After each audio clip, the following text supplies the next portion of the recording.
Andhra Pradesh technology services చైర్మన్గా మన్నవ మోహన్ కృష్ణ బాధ్యతలు చేపట్టిన తర్వాత తొలిసారి అమెరికా పర్యటనకు వచ్చారు. ఈ సందర్భాన్ని పురస్కరించుకొని న్యూజెర్సీలోని రాయల్ ఆల్బర్ట్ ప్యాలెస్లో ఆత్మీయ సమ్మేళన కార్యక్రమాన్ని నిర్వహించారు. జనవరి 10న రాత్రి 7 గంటల సమయంలో నిర్వహించిన మన్నవ మోహన్ కృష్ణతో మీట్ అండ్ గీట్ కార్యక్రమంలో ఎన్ఆర్ఐలు పెద్ద ఎత్తున పాల్గొన్నారు. ఈ కార్యక్రమంలో జై స్వరాజ్య మరియు JSW TV global director doctor Shivakumar Anand గారు ఏపీటీఎస్ చైర్మన్ మన్నవ మోహన్ కృష్ణకు శుభాకాంక్షలు తెలియజేశారు. అనంతరం కాసేపు ముచ్చటించారు. ఏపీటీఎస్ చైర్మన్ ఆత్మీయ సమ్మేళన కార్యక్రమం అట్టహాసంగా జరగడంపై ఎన్ఆర్ఐలు సైతం సంతోషం వ్యక్తం చేశారు. అందరికీ నమస్కారం అండి. ఎలా ఉన్నారు? Hello New Jersey. వాయిస్ ఎందుకు అందరూ కొంచెం డల్గానే ఉంది. ఆ లైట్ పెద్దాటింది కాదు. చాలా రోజుల తర్వాత మిమ్మల్ని అందరినీ ఈరోజు ఇక్కడ కలవటం చాలా సంతోషంగా ఉంది. ఏపీ టెక్నాలజీ సర్వీసెస్ చైర్మన్గా నేను పదవి బాధ్యతలు స్వీకరించిన సందర్భంగా నా మిత్రులు శ్రేయోభిలాషులు కలిపి నిర్వహిస్తున్న ఈ ఆత్మీయ సభకి మీరందరూ ఇంతమంది ఇక్కడ రావటం నాకు చాలా సంతోషంగా ఉంది. నాపై ఎంతో నమ్మకం ఉంచి నన్ను ఏపీటీఎస్ చైర్మన్గా నియమించిన తెలుగుదేశం పార్టీ అధినేత, ఆంధ్రప్రదేశ్ దిశను మార్చే దార్శనికుడు మన ముఖ్యమంత్రి నారా చంద్రబాబు నాయుడు గారికి, పవర్ స్టార్ జనసేన అధినేత ఉప ముఖ్యమంత్రి శ్రీ పవన్ కళ్యాణ్ గారికి, తెలుగుదేశం పార్టీ జాతీయ ప్రధాన కార్యదర్శి, రాష్ట్ర భవిష్యత్ రథసారథి, ఇన్ఫర్మేషన్ టెక్నాలజీ మంత్రి నారా లోకేష్ గారికి నా హృదయపూర్వక కృతజ్ఞతలు. అలాగే నాకు కొండంత అండగా నిలబడి నన్ను ఎప్పుడూ ప్రోత్సహించే నందమూరి నరసింహం, డాక్టర్ మహారాజ్, హిందూపురం శాసనసభ్యులు నందమూరి బాలకృష్ణ గారికి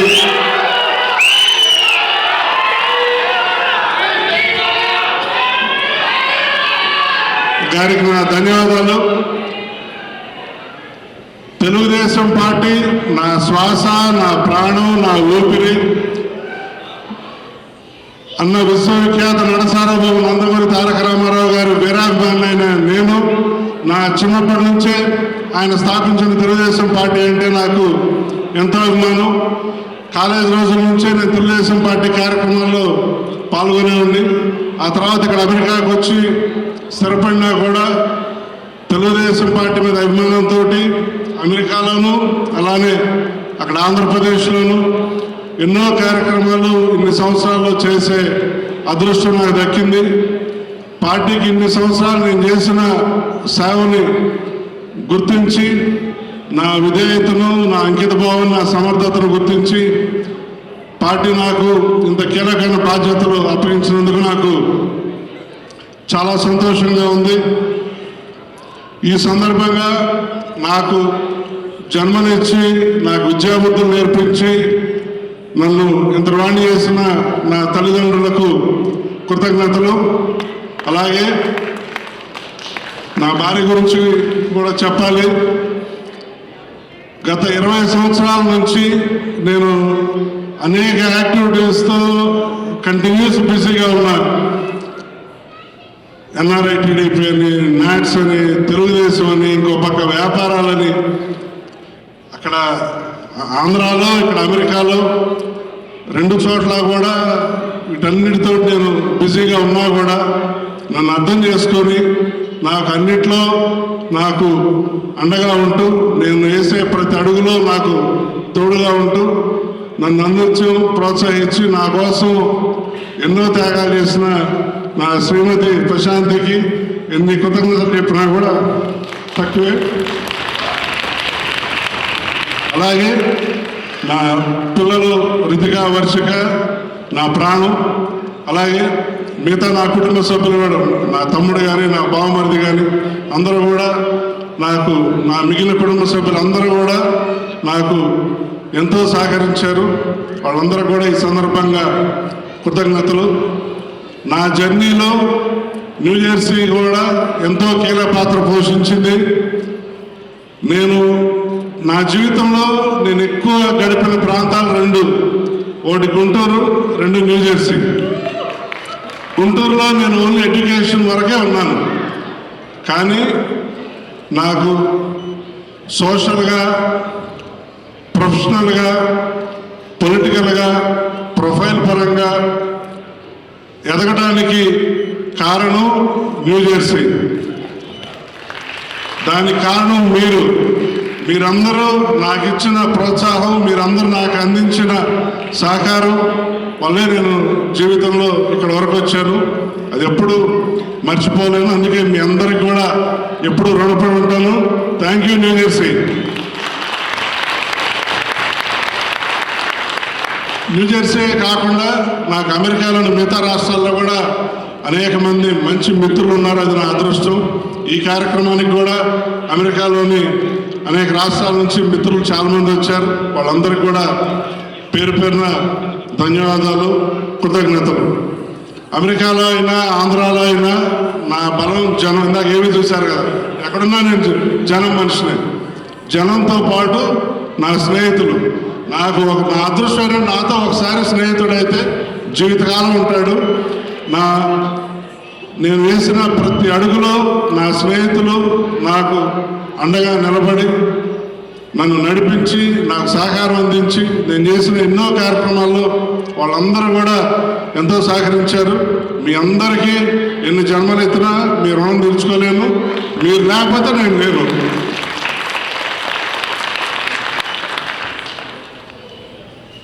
కాసేపు రాజకీయాలు మాట్లాడదాం. ఇప్పుడు దాకా అందరికీ థ్యాంక్స్ చెప్పాను. 5 ఏళ్ల జగన్మోహన్ రెడ్డి పాలనలో రాష్ట్రం రావణ కాష్టంలో మారింది. ఎటు చూసినా దౌర్జన్యం, అన్యాయం, అక్రమం. అన్నపూర్ణ లాంటి ఆంధ్రప్రదేశ్ని అంధకార ప్రదేశ్గా మార్చేశాడు జగన్మోహన్ రెడ్డి. భారతదేశంలోనే అగ్రస్థాయిలో ఉండే ఆంధ్రప్రదేశ్ని అధమ స్థాయికి తీసుకొచ్చాడు. నారా లోకేష్ గారు యువగళం పాదయాత్ర చేస్తున్నప్పుడు అనేక చోట్ల మైకి లాగేశారు. కొన్ని చోట్ల ఆయన కూర్చోవడానికి, నిల్చోవడానికి కూడా లేకుండా స్టూల్ లాగేశారు. పవన్ కళ్యాణ్ గారిని ఎంతో వేధించారు. పవన్ కళ్యాణ్ గారి వ్యక్తిగత జీవితం మీద హద్దులు దాటి విమర్శలు చేశారు. పవన్ కళ్యాణ్ గారి సినిమాలోకి విడుదలకి అనేక అడ్డంకులు కల్పించారు. ఆయన విశాఖపట్నం వెళ్తే హోటల్ గదిలోంచి కూడా బయటికి రానివ్వలేదు. వీటన్నిటికీ పరాకాష్ఠగా సాక్షాత్తు నారా చంద్రబాబు నాయుడు గారిని అక్రమంగా అరెస్ట్ చేశారు చేయని తప్పుకి. ఆయన వయసును కూడా పరిగణలో తీసుకోకుండా జైల్లో కనీస సౌకర్యాలు కూడా ఇవ్వకుండా నారా చంద్రబాబు నాయుడు గారిని దారుణంగా వేధించారు. నారా చంద్రబాబు నాయుడు గారు అరెస్ట్ అయిన దురదృష్టకరమైన రోజు. ఆ రోజు నేను కూడా ఆయనతో పాటు కోర్టులోనే ఉన్నాను. అది నా జీవితంలో అత్యంత బాధాకరమైన సంఘటనలో ఒకటి. ఈ పాపాలన్నీ పండి జగన్మోహన్ రెడ్డికి ప్రజలు చారిత్రాత్మక తీర్పిచ్చి చరిత్రలో కని విని ఎరగని రీతిలో చీగొట్టారు, తరిమి కొట్టారు, చిత్తుగా ఓడించారు. ఆ వైసీపీ పార్టీని తీసుకొని బంగాళాఖాతంలో పడేశారు. మళ్ళా రాష్ట్రానికి ఇప్పుడు మంచి రోజులు వస్తున్నాయి.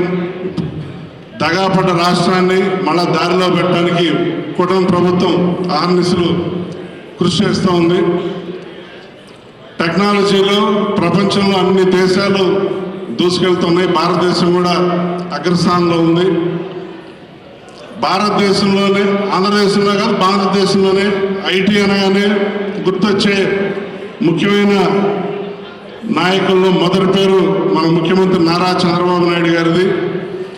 ఆయన ఆనాడు ఐటీ రంగంలో తీసుకొచ్చిన విప్లవాత్మక సంస్కరణలు, మార్పుల వల్లే అనేక మంది విదేశాలకు వెళ్ళి మనబోటి వాళ్ళందరూ అక్కడికి వెళ్ళి వాళ్ళందరూ రాణించి అనేక మందికి ఉపాధి కల్పించే స్థాయికి వచ్చారంటే దానికి కారణం దార్శనికుడైన మన ముఖ్యమంత్రి నారా చంద్రబాబు నాయుడు గారు. తండ్రికి తగ్గ తనయుడుగా ఆయన అడుగుజాడల్లో నారా లోకేష్ గారు ఐటీ మంత్రిగా ఐటీ శాఖని పరుగులు పెట్టిస్తూ టెక్నాలజీని అన్ని రంగాల్లో విస్తరిస్తూ ఉద్యోగాలు, ఉపాధి పెంచుతూ రాష్ట్రాన్ని పురోగతిలో తీసుకెళ్తున్నారు. వాళ్ళిద్దరి అడుగుజాడల్లో ఆంధ్రప్రదేశ్ టెక్నాలజీ సర్వీసెస్ చైర్మన్గా నేను కూడా రాష్ట్రంలోని అన్ని విభాగాల్లో టెక్నాలజీ యూసేజ్ని మరింత పెంచడానికి, మరింత విస్తృతపరచడానికి నా వంతు కృషి చేస్తానని చెప్పేసి సవినయంగా తెలియజేసుకుంటున్నాను. సాఫ్ట్వేర్ మరియు హార్డ్వేర్ ప్రొక్యూర్మెంట్స్ మరింత పెంచడం, సైబర్ సెక్యూరిటీని వ్యవస్థని మరింత పటిష్టం చేయడం, అలానే ఆర్టిఫిషియల్ ఇంటెలిజెన్స్ని యూసేజ్ని మరింత పెంచి అన్ని డిపార్ట్మెంట్స్లో కూడా టెక్నాలజీని మరింత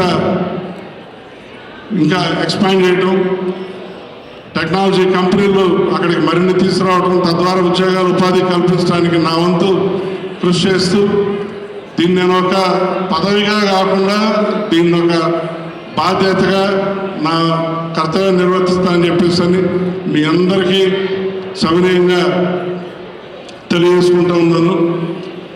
గత వైసీపీ ప్రభుత్వంలో హయాంలో 5 సంవత్సరాల్లో అనేక మంది ఎన్ఆర్ఐలు వాళ్ళ ఆస్తులు అమ్ముకొని